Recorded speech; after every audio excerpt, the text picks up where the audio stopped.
Je l'ai déjà dit dans une ancienne vidéo, mais pour moi, dormir est l'une des meilleures activités que tu peux faire dans ta journée. Tu fermes les yeux, tu te reposes, ton cerveau traite toutes les informations que t'as accumulées dans ta journée, qu'elles soient bonnes ou mauvaises, et tout ça dans le but de pouvoir continuer à vivre. Et je trouve qu'on ne remercie pas assez notre cerveau pour le travail immense qu'il fait. Merci mon gars, franchement sans toi je pourrais...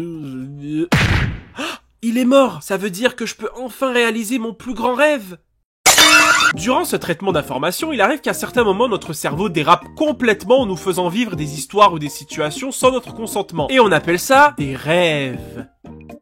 Tu nous apprends pas grand chose. Et justement, le sujet de cette vidéo sera entièrement dédié à ces derniers, vu que je vais réagir à vos rêves les plus bizarres que vous m'avez donnés sur mon Instagram Dessin Pas Beau. Donc abonnez-vous, likez la vidéo et surtout n'oubliez... Personnellement, je suis quelqu'un qui rêve assez souvent. Mais la plupart du temps, c'est toujours des rêves pas trop mémorables. Par exemple, dans un de mes rêves, j'étais en classe en train de parler avec un de mes professeurs lorsque d'un coup, une toilette qui était sur le plafond explose et fait tomber plein de boîtes de Naruto Ninja Storm par terre. À un moment, j'avais aussi rêvé d'avoir perdu 10 000 $ sur mon compte en banque et que le jour même, Eric Cartman était venu pour me consoler en me ramenant une pizza au pepperoni. Ou encore la fois où j'avais rêvé d'être tellement puissant que je m'amusais à faire tomber des chariots sur des gens. Pourquoi des chariots? J'en ai aucune idée. Et vous devez sûrement vous dire derrière votre écran: comment ça, ce n'est pas des rêves mémorables? Moi, certaines nuits, je rêve seulement de regarder un mur dans une pièce et c'est tout. Toi, tu fais des rêves super drôles et aléatoires. Moi, ça fait 4 ans que je n'ai pas rêvé.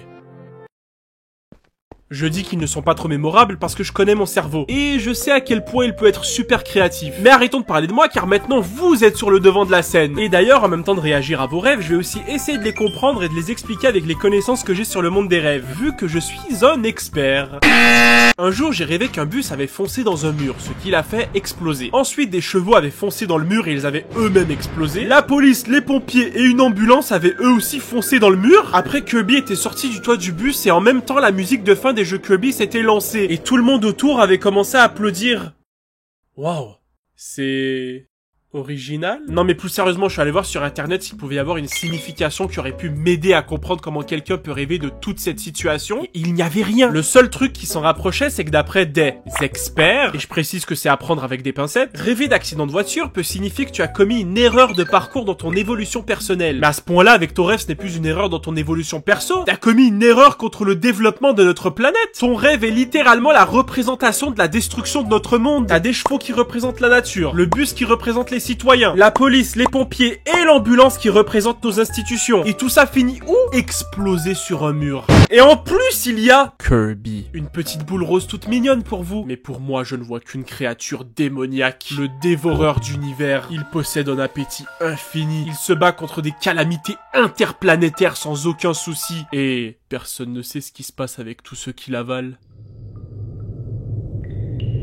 Toi, je sais pas quelle erreur t'as commis dans ta vie pour rêver de ça, mais tu vas en prison direct. Quand j'étais petite et que j'étais vraiment fatigué, je rêvais tout le temps que j'étais assise face à un miroir qui faisait défiler les visages des gens que j'aimais. Et ils avaient tous des yeux terrifiants. Si bien que quand je me réveillais, j'avais toujours la sensation d'être regardé pendant 15 minutes après. MDR. J'ai une théorie. En vrai, je crois que ton cerveau essaie de te faire comprendre que dans la vie, certaines personnes que tu apprécieras auront toujours un visage qu'ils ne te montreront jamais. Et que tu dois apprendre à supprimer ces fausses personnes de ta vie. Ok.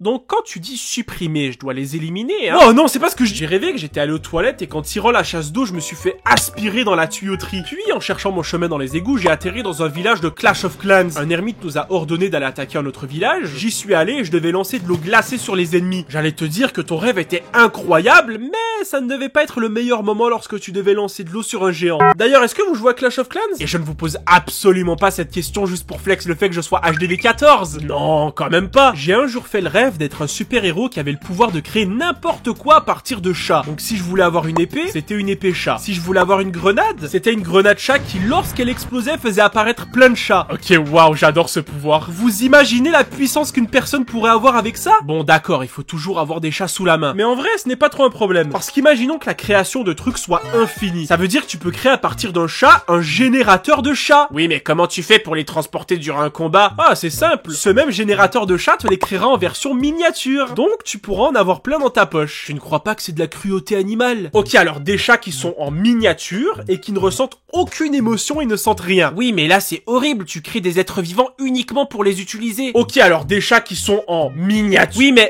J'ai fait un rêve où il y avait un scientifique fou qui injectait un liquide bizarre à des bébés pour les rendre mutants. Et ces bébés mutants ont ensuite attaqué Montréal et moi et mes amis on s'était créé des robots pour se battre contre eux et contre une arnaque de Dr Octopus. Vous savez ce qui est drôle? C'est que son rêve pourrait littéralement être une journée normale à Montréal. Cette ville est tellement aléatoire qu'en une journée tu peux voir un homme en culotte se balader dans le métro, voir une dame déféquer dans une poubelle, voir un monsieur se battre avec des rats dans la rue. Et je vous assure que je n'abuse aucunement dans ce que je dis. J'ai vu toutes ces situations de mes propres yeux. Bon bref, merci de votre énorme participation sur Instagram et n'hésitez surtout pas à écrire vos rêves en commentaire. Bon ben moi je vais aller dormir hein.